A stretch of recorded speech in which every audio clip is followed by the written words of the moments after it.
What does this fifth stroke signify? The number of life forms in this space? Or the number of monstrous creatures? As I pondered these questions, it happened. Suddenly, a deep scratch sounded across the metallic wall from top to bottom, a grating keek. I was so startled by this bizarre phenomenon that I fell backwards and flailed about, eventually falling outside. I fell back into the previous ant tunnel. Strangely, even though the metal passage and this ant tunnel were right next to each other, they felt completely isolated.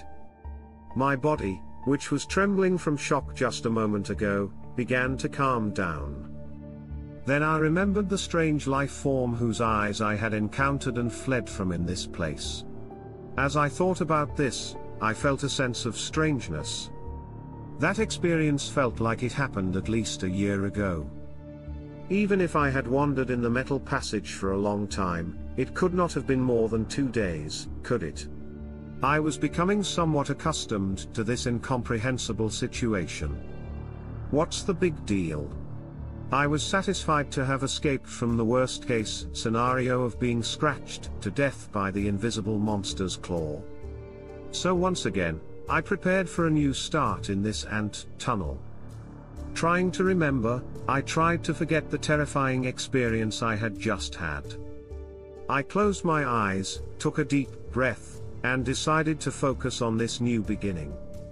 So I started by exploring my surroundings. I tried to remember what I had seen here before.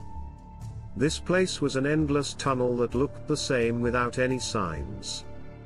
The metal passage was very narrow, but here it was wide enough for 2 people to fit, which was a relief.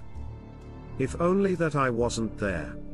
I brushed off my unfounded worries and tried to think about the positive aspects.